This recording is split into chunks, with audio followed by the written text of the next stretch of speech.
یا بنی اقیم الصلاة وامر بالمعروف وانہ عن المنکر واصبر على ما اصابک ان ذلك من عظم الامور۔ سورۃ لقمان میں آیات نمبر 17 کے اندر اللہ تعالیٰ نے حضرت لقمان کا ذکر کیا کہ انہوں نے اپنے بیٹے کو نصیحت کی تھی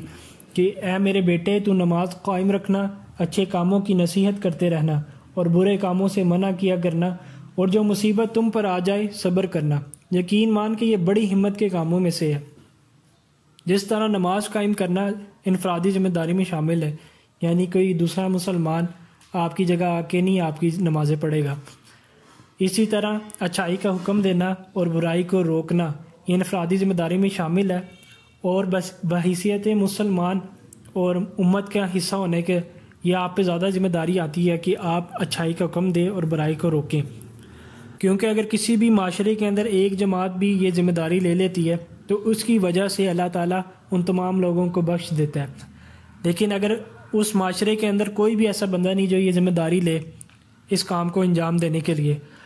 تو اس کا گناہ پورے معاشرے کے اوپر، پوری امت کے اوپر آتا ہے۔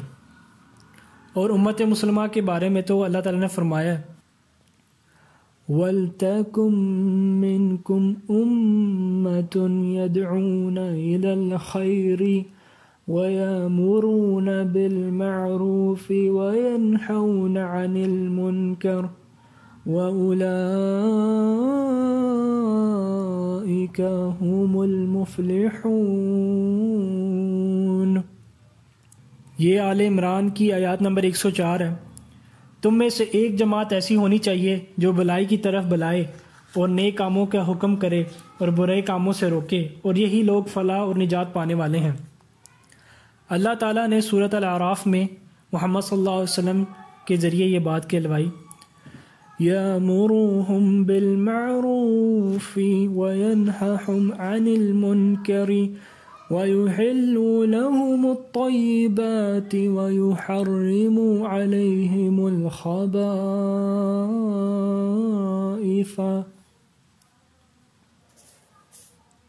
وہ ان کو نیک باتوں کا حکم فرماتے ہیں اور بری باتوں سے منع کرتے ہیں، اور پاکیزہ چیزوں کو حلال بتاتے ہیں اور گندی چیزوں کو ان پر حرام فرماتے ہیں۔ یہ آیات اس بات کو ثابت کرنے کے لیے کافی ہے کہ نبی کریم صلی اللہ علیہ وسلم نے جتنی بھی باتیں ہم تک پہنچائی، اللہ تعالیٰ کا پیغام، وہ ساری اچھی باتوں میں آتی ہیں، اور ہر اس چیز کو ہمارے لیے حرام قرار دے دیا جس سے ہمیں نقصان پہنچ سکتا ہے۔ اور اللہ تعالیٰ نے تو یہ ہماری عملی خصوصیات میں شامل کر دیا ہے امت مسلمہ کی، کہ ہم پیدا ہی اسی چیز کے لیے کیے گئے ہیں۔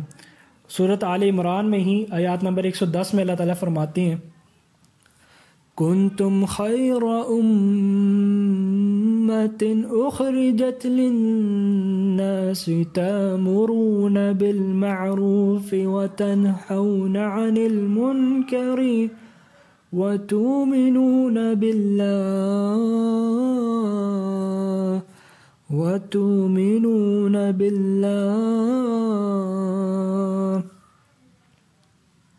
تم بہترین امت ہو جو لوگوں کے لیے ہی پیدا کی گئی ہے کہ تم نیک باتوں کا حکم کرتے ہو اور بری باتوں سے روکتے ہو اور اللہ تعالیٰ پر ایمان رکھتے ہو۔ یہ خصوصیات اللہ تعالیٰ نے مومنین کے بارے میں بھی ذکر کیا کہ یہ ان میں بھی ہوتی ہیں۔ والمؤمنون والمؤمنات بعضهم أولياء بعض يأمرون بالمعروف وينهون عن المنكر۔ اس کا مفہوم یہ ہے ایمان والے مرد اور عورت ایک دوسرے کے محافظ ہیں، مددگار ہیں، اور وہ لوگوں کو اچھی باتوں کا حکم دیتے ہیں، یعنی کہ جو اسلام میں اللہ تعالیٰ نے چیزیں کرنے کو کہا ہے، اچھائی کا حکم دیا ہے وہ کرتے ہیں،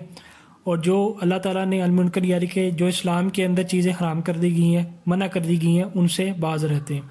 اچھی باتوں کا حکم دینا اور برائی کو روکنا یہ انسان کی انفرادی طاقت پہ منحصر ہے۔ ابو سعید الخدری رضی اللہ تعالیٰ عنہ فرماتے ہیں کہ نبی کریم صلی اللہ علیہ وسلم نے فرمایا کہ تم میں سے جو شخص بھی برائی کو دیکھے اس کو ہاتھ سے روکنے کی کوشش کرے، اگر وہ یہ نہیں کر سکتا تو اپنی زبان سے برا بولے، اور اگر وہ یہ بھی نہیں کر سکتا تو اپنے دل میں برا جانے اور یہ ایمان کا سب سے کمزور درجہ ہے۔ اس حدیث کے اندر بہت ہی اہم باتیں موجود ہیں کہ اگر مسلمان معاشرہ ان چیزوں سے بچنا چاہتا ہے جو اسلام نے ان کے لیے منع فرما دی ہیں، حرام قرار دے دی ہیں، تو کچھ مسلمانوں کو یہ ذمہ داری اٹھانی پڑے گی اور اس بات پر قائم رہنا پڑے گا کہ وہ اچھائی کا حکم دیں گے اور برے کاموں سے روکیں گے۔ اور جب مسلمان بغیر کسی خوف کے اور جرت کے یہ ذمہ داری انجام دیں گے اور لوگوں کو تاکید کریں گے، حکم دیں گے کہ اچھائی میں لوگوں کا ساتھ دو اور برائی میں ان کو منع کرو، یہ کرنے سے آپ اس معاشرے میں دیکھیں گے کہ بڑے پیمانے کے اوپر ان کے اندر سے جو بڑی برائیاں اور جو گناہ ہیں وہ ختم ہو جائیں گے۔ اور اگر وہ دل میں بھی برا نہیں جان سکتا تو اس کے دل میں ایمان ہی نہیں ہے، وہ مسلمان ہی نہیں ہے۔ اب یہاں سمجھنے کی بات یہ بھی ہے کہ اگر کوئی شخص برائی کرتا بھی ہے تو ہم اسے کیوں روکیں؟ اس کی ایک سب سے بڑی وجہ یہ ہے کہ اگر کوئی بھی شخص گناہ کرتا ہے یا برائی کرتا ہے تو اس کا عذاب صرف اس بندے کے اکیلے کے اوپر نہیں آتا بلکہ وہ ساری امت کے اوپر آتا ہے۔ اس کی دلیل سورۃ الانفال میں آیات نمبر 25 کے اندر موجود ہے، جس میں اللہ تعالیٰ فرماتے ہیں وَاتَّقُوا فِتْنَةً لَا تُصِيبَنَّ الَّذِينَ ظَلَمُوا مِنْكُمْ خَاصَّةً وَاعْلَمُوا أَنَّ اللَّهَ شَدِيدُ الْعِقَابِ۔